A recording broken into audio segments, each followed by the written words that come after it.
મિત્રો આપણે આ પાવડો લઈને ખાડાપુર આવ્યા છીએ બરાબર, કારણ કે વરાપ આવતો નહીં. આખા ખેતરમાં વરાપ આવી ગયો જુઓ. આ ખાડાના લીધે વરાપ આવતો નહીં, કારણ કે આટલામાં ગારો બહુ હતો. ટેટકે હાંકી હતું આપણે, કલ્ટી મારી હતી. પલાવના લીધે કલ્ટી મારવી પડે બરાબર. એટલે આપણે ખાડાપુરી છું. અરે જો નવરો મળ ઉપર આવી ગયો, કારણ કે પલાવ બહુ ઊંડું મારી દીધું આ વખત બરાબર. કારણ કે પલાવનું સેટિંગ સરખું નહોતું. એક સાઈડ બેસતું હતું, બીજી સાઈડ બેસતું નહોતું.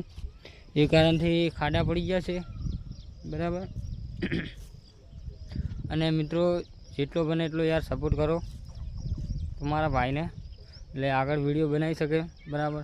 કારણ કે સપોર્ટ વગર તો વિડીયો બનવાના નથી, કારણ કે સપોર્ટ ના થાય તો યાર વિડીયો ના બને. યાર ઠાકોરને સપોર્ટ નહીં કરે તો કને કરશે બરાબર.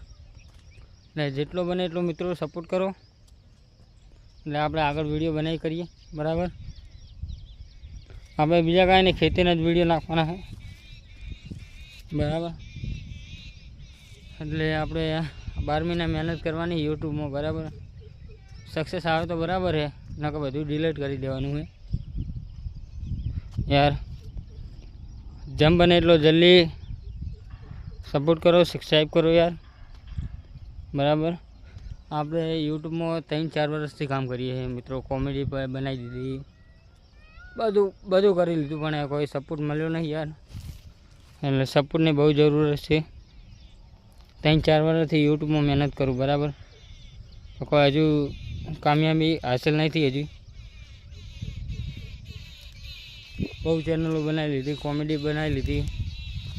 એક ચેનલ છે યુટ્યુબમાં દેશી બોય કરીને, એને પણ સબસ્ક્રાઈબ કરજો. કોમેડીની ચેનલ છે બરાબર. ચલો, જય માતાજી, જય શ્રી રામ.